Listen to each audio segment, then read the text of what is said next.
Hi, it's Denise from loomhat.com, and on this video I want to show you how to make a pom-pom, but not this pom-pom. This is a puffy pom-pom, which is very often used. I want to show you how to make one that's more loopy. See? It's very pretty. It looks great and real different on your hats, and you can even use these on your gift. Okay? They look really good and they're really easy, and I'm going to show you a quick way to make them. So get some yarn and your flower loom and some scissors, and let's get started. Okay, so I make my pom-pom using 3 strands, and the reason I do that is because I need at least 9 to 12 rounds on this loom, and so I find that if I use 3, it's about the perfect number. It's not too much, so it's manageable, and it's not 1, so I don't have to go around so many times. If you only use 1, you're gonna have to go around 9 to 12 times.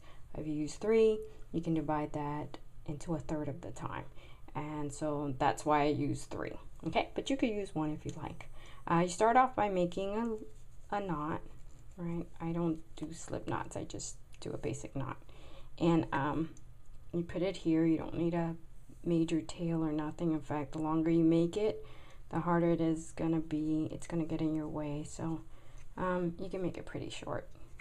This actually is longer than I want it. And the way you're gonna start off is by you get your yarn and you're gonna go straight across. Okay, this is just like making those loopy flowers. You're going to come around and you're going to go to the one next to it, right? Come around and go to this one, sorry. You're going to come here, okay? Come around and go to the one next to it and the one peg next to that one and the peg next to the last one you did on this side,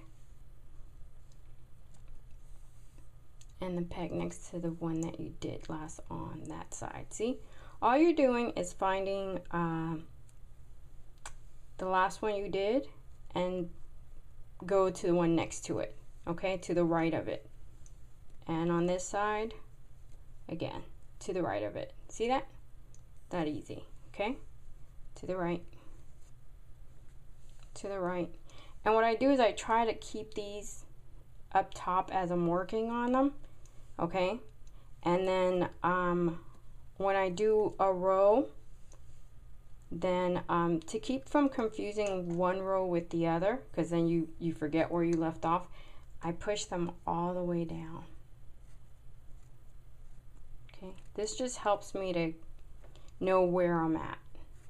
Push, push, push, push, push, and there you go. They're all the way at the bottom, right? And then I come back to the top, see that? And I do everything again. But it's easier for me to see it if I got the first row on the bottom and the last row on the top. See, I can see it easier, and it might be a little harder for you to see it on camera, but it is a lot easier. Okay, so I want 12, so I'm gonna keep going on this. Maybe I'll only do 9. It really depends on the thickness of your yarn, and then I'm gonna show you how to close them. It's a good idea also, as you're doing this, that when you push them down, make some space in between. You're gonna have to knot this right here, right, this middle, in order to keep them from coming apart. So try to keep them as if they were a flower, you know, all in the middle. It's gonna make tying this a lot easier. Okay, so I'm gonna come back after I've gone around this 2 more times so I can show you how we finish this off. I'll be back. I went around till I had 12, and as you can see, it's all the way up to the top, and I only had to do this, you know, just a couple of times, which is great. So now I'm gonna let my anchor peg knot go.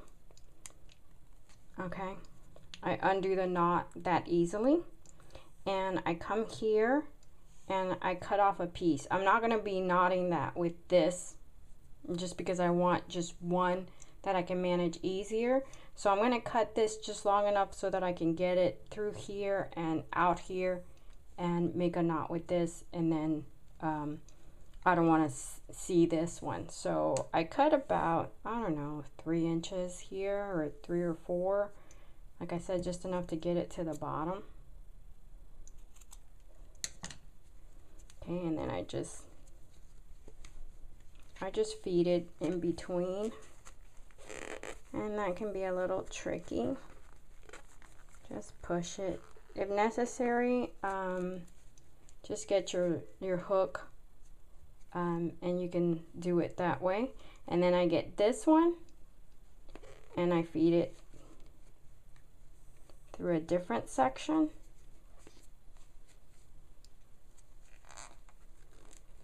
As long as you get it in there and behind, you're okay. All right, so they're on the back. Make sure you pull on them really good and make yourself a knot. Doesn't matter, they're not gonna be seen. Okay, tie them real tight, and okay, you have that there. I'm gonna be cutting these off, so I'm not too concerned about them. Okay, and then you get a string. Now I did this in 3 different colors just so you could see what was going on, but you know, you could just do all in one or make it a little fun. And then get some yarn and thread it through your yarn needle and come in here in between like you would a flower, except you're not trying to decorate. What you're trying to do is secure. Okay, so you're gonna leave a string so that you can use it to tie it, and then just come in between.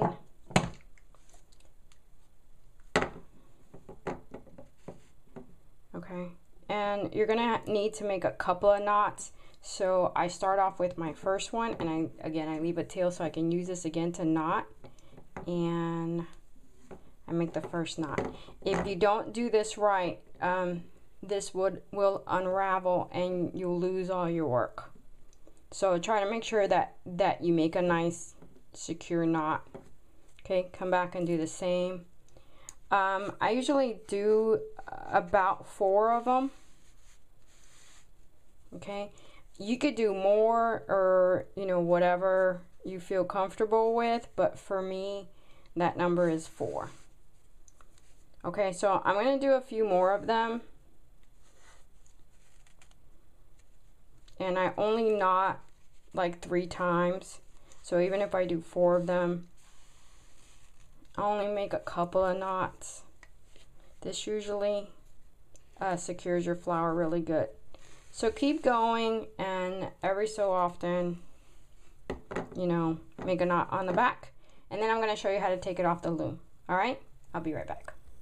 So I finished knotting this.